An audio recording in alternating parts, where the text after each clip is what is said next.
جناب چیئرمین، سب سے پہلے تو آپ کو مبارک ہو، اور مجھے خوشی ہو رہی ہے کہ یہ چیئر سوشل ایکسیپٹیبلٹی سے معاف کر کے پولیٹیکل ایکسیپٹیبلٹی کی طرف جا رہی ہے، and this is now occupied by a political activist, and you deserve and this house deserves congratulations on electing an individual like yourself. Honorable Leader of the House نے کچھ نکات یہاں پر اٹھائے جس کا جواب Honorable Leader of the Opposition نے اٹھائے جس کا Honorable Leader of the House نے جواب دیا. اس میں صرف ایک نکتہ کیئر ٹیکر کی سٹنٹ کے حوالے سے تھا جو میں سمجھتا ہوں ریکارڈ کی درستگی کے لیے اس کو سامنے آنا چاہیے. اس میں کوئی شک نہیں ہے جناب چیئرمین کہ کانسٹیٹیوشن 90 ڈیز کی اسٹیپولیشن دیتا ہے. جب بھی کوئی ہاؤس ڈیزالو ہوتا ہے، اسمبلی ڈیزالو ہوتی ہے، ود ان 90 ڈیز ان کو الیکشنز کو کنڈکٹ ہو کے اس ہاؤس کی برتھ ہو جانی چاہیے. جو ساتھ میں کانسٹیٹیوشن نے دوسرے لوازمات اس کے دیے ہوئے ہیں، اس باڈی پولیٹک کے جو ایسنس کانسٹیٹیوشن ہے جس نے اس باڈی پولیٹک کو چلانا ہے، اس میں محض الیکشن ایک شرط ہے. اس کے علاوہ بھی کئی شرائط ہیں اور وہ بھی آئینی شرائط ہیں. They are also constitutional demand. For instance ہر 10 ایئرس پہ سینسس کنڈکٹ کرانا.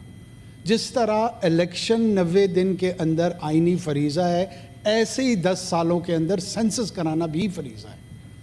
اور جب وہ فریضہ پورا نہیں ہوتا، کیونکہ اس کے نتیجے میں آپ کی ڈی لمیٹیشنز ہوتی ہیں، اور وہ ڈی لمیٹیشنز اگر آپ نہیں کرتے ہیں تو آپ گمان یہ ہے کہ ایک سیکشن آف سوسائٹی کو ڈس انفرینچائز کر دیں گے، جیسے ابھی انہوں نے ڈس انفرینچائزمنٹ کی بھی بات کی.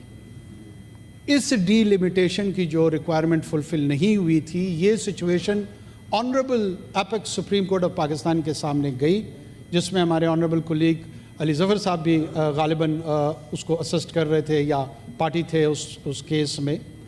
اور تمام سٹیک ہولڈرز کی ڈیلیبریشنز کے بعد یہ کنکلوڈ کیا گیا، جس میں شاید آرٹیکل 254 کو بھی ریڈ کیا گیا، کہ اگر کہیں کوئی چیز باوجود ڈیلے ہو جائے، تاخیر کسی کام میں ہو جائے، تو تاخیر محض تاخیر کی وجہ سے وہ غیر آئینی اور غیر قانونی نہیں ہوتی.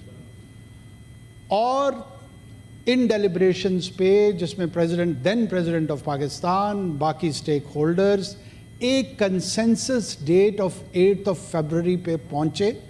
There was no deep desire on the part of the caretaker government to extend its stint. یہ ہماری خواہش نہیں تھی، یہ ہماری وہ مجبوری تھی جو تمام پاکستان کے جو ادارے تھے led by the supreme court of Pakistan, جنہوں نے یہ ڈیٹ فائنلائز کروائی، اور اس سے 1 گھنٹہ بھی ہم آگے نہیں گئے. دا ریسٹ مجھے خوشی ہو رہی ہے کہ یہاں پہ ایک پولیٹیکل ڈسکورس جنریٹ ہو گئی ہے. جو کور نیشنل ایشوز ہیں اس کی طرف لیڈر آف دا اپوزیشن نے بھی، اور اس کا response leader of the house نے بھی دیا ہے. میں امید رکھتا ہوں کہ جی آف کورس، اور میں امید کرتا ہوں کہ جو باقی ہاؤس کے ممبران ہیں وہ بھی اپنی پارٹیسپیشن اس میں دیں گے اور ہم ایک ہیلدی ڈسکورس کی طرف جائیں گے. بہت شکریہ.